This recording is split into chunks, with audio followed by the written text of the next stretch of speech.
नमस्कार दोस्तों, राधे राधे, जय श्री कृष्णा। तो आइए श्रवण करते हैं श्रावण मास महात्म्य 10वां अध्याय। श्रावण मास में किए जाने वाले कृत्यों का वर्णन। ईश्वर बोले, हे सनत कुमार, अब मैं आपसे शनिवार व्रत की विधि का वर्णन करूंगा, जिसका अनुष्ठान करने में मंदत्व नहीं होता है। श्रावण मास में शनिवार के दिन नरसिंह, शनि तथा अंजनी पुत्र हनुमान, इन तीनों देवताओं का पूजन करना चाहिए।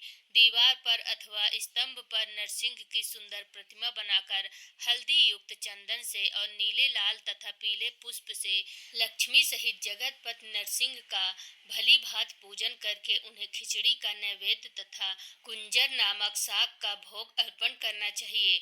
उसी को स्वयं भी खाना चाहिए और ब्राह्मणों को भी खिलाना चाहिए। तिल का तेल तथा घृत स्नान भगवान नरसिंह को प्रिय है। शनिवार के दिन तिल सभी कार्यों के लिए प्रशस्त है।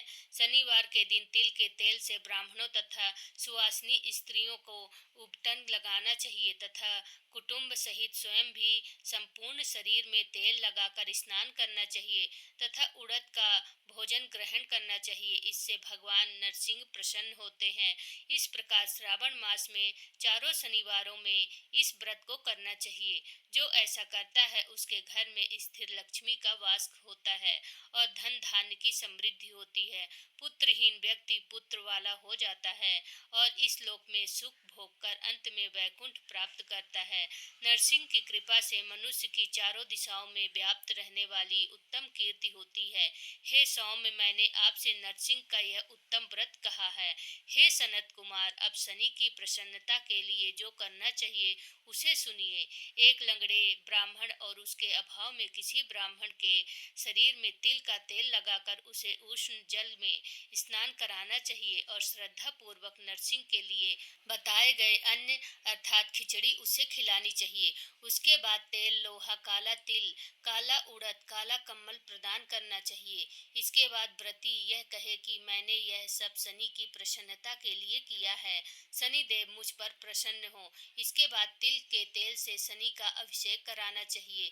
उनके पूजन में तिल तथा उड़द के अक्षत चावल प्रशस्त माने गए हैं। हे मुनि, अब मैं शनि का ध्यान बताऊंगा, आप ध्यान पूर्वक सुनिए। शनैश्चर कृष्ण वर्ण वाले हैं, मंद गति वाले हैं, कश्यप गोत्र वाले हैं, सौराष्ट्र देश में पैदा हुए हैं, सूर्य पुत्र हैं, वर देने वाले हैं, दंड के समान आकार वाले मंडप में स्थित हैं, इंद्रनील मणितुल्य कांति वाले हैं, हाथों में धनुष, बाण, त्रिशूल धारण किए हुए हैं, गिद्ध पर अरुण है, यम इनके अधिदेवता हैं, ब्रह्मा इनके प्रत्यधिदेवता हैं। ये कस्तूरी, अगुर का गंध तथा गुंगुल का धूप ग्रहण करते हैं। इन्हें खिचड़ी प्रिय है। इस प्रकार ध्यान की विधि कही गई है। इनके पूजन के लिए लौहमयी सुंदर प्रतिमा बनानी चाहिए। हे द्विज श्रेष्ठ, इनके निमित्त की गई पूजा में कृष्ण अर्थात काली वस्तु का दान करना चाहिए। ब्रह्मांड को काले रंग के 2 वस्त्र देने चाहिए और काले बछड़े सहित काली गौ प्रदान करनी चाहिए। विधि पूर्वक पूजा करके इस प्रकार प्रार्थना तथा स्तुति करनी चाहिए। आराधना से संतुष्ट होकर जिन्होंने नष्ट राज्य वाले राजा नील को उनका महान राज्य पुनः प्रदान कर दिया, वे शनि देव मुझ पर प्रसन्न हो। नील अंजन के समान वर्ण वाले, मंद गति से चलने वाले और छाया देवी तथा सूर्य से उत्पन्न होने वाले उन शनैश्चर को मैं नमस्कार करता हूँ। मंडल के कोण में स्थित आपको नमस्कार है।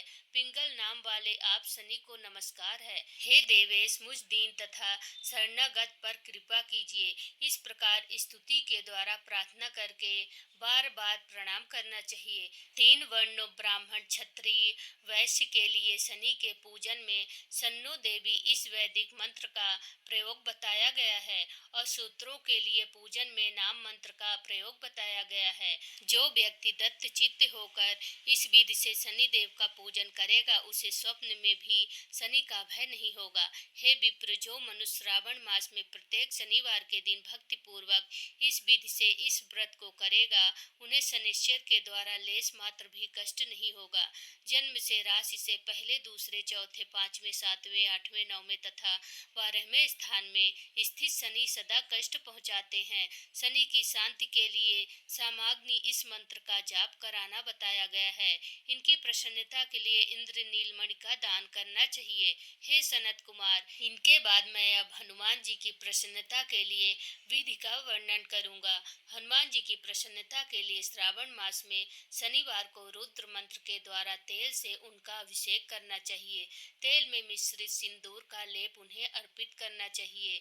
जपा कुसुम की मालाओं से, आग धतूर की मालाओं से, मंदार पुष्प की मालाओं से, बटक बड़ का पेड़ के नैवेद्य से तथा अन्य उपचारों से भी यथाविधि अपने सामर्थ्य अनुसार श्रद्धा भक्ति से युक्त होकर अंजनी पुत्र हनुमान जी की पूजा करनी चाहिए। इसके बाद बुद्धिमान को चाहिए कि हनुमान जी की प्रसन्नता के लिए उनके 12 नामों का जप करे। हनुमान, अंजनी सूनु, वायुपुत्र, महाबल, रमेश, फाल्गुन, सखा, पिंगाक्ष, अमित विक्रम, उदय धिक्रमण, सीता शोक विनाशक, लक्ष्मण प्राणदाता और 10 ग्रीव दर्पहा, ये 12 नाम हैं। जो मनुष्य प्रातः काल उठकर इन 12 नामों को पढ़ता है उनका अमंगल नहीं होता है और उसे सभी संपदा सुलभ प्राप्त हो जाती है। इस प्रकार श्रावण मास में शनिवार के दिन वायुपुत्र हनुमान जी की आराधना करके मनुष्य वज्र तुल्य शरीर वाला, निरोग तथा बलवान हो जाता है। अंजनी पुत्र की कृपा से वह कार्य करने में वेगवान तथा बुद्धि वैभव से युक्त हो जाता है। इसके बाद शत्रु नष्ट हो जाते हैं, मित्रों की वृद्धि हो जाती है, वह वीरशाली तथा कीर्तिमान हो जाता है। यदि साधक हनुमान जी के मंदिर में हनुमंत कवच का पाठ करे तो वह अणिमा आदि 8 सिद्धियों का स्वामित्व प्राप्त कर लेता है और यक्ष, राक्षस तथा वेताल उसे देखकर ही कंपित तथा भयभीत होकर वेग पूर्वक 10